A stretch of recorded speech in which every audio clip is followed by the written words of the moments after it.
Maharashtra today 24 news सत्य परिस्थितीचा सविस्तर आढावा।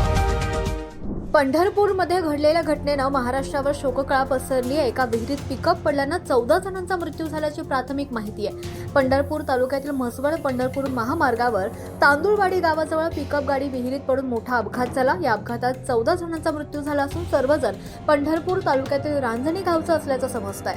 मिळालेल्या माहितीनुसार हे सगळे भाविक पंढरपूर तालुक्यातील रांजणे गावचे असून हे सर्वजण एका खासगी गाडीतून म्हसवड येथे दर्शनाला गेले होते।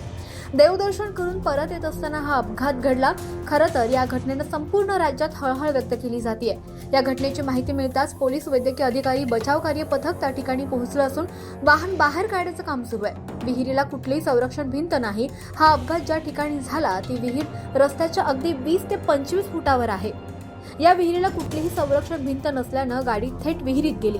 ही विहीर रस्त्याच्या बाजूलाच असल्यानं आणि कुठलंही संरक्षण कठडा नसल्यानं हा अपघात झाल्याचं उपस्थितांचं म्हणणं आहे। ही विहीर पाण्यानं तुडुंब भरलेली होती।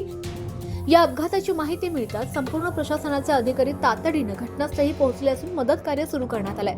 या घटनेतील मृतांमध्ये 4 लहान मुलांचा समावेश आहे। तसंच या घटनेत सध्या तरी 2 जण बचावले असल्याची माहिती समोर आली आहे।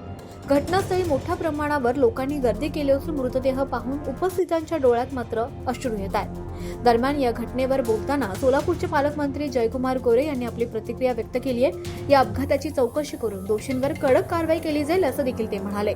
महाराष्ट्र टुडे मराठीसाठी ब्युरो रिपोर्ट, पंढरपूर, सोलापूर। आजच महाराष्ट्र टुडे 24 न्यूजला सबस्क्राईब करा आणि सत्य परिस्थितीचा सविस्तर आढावा पहा।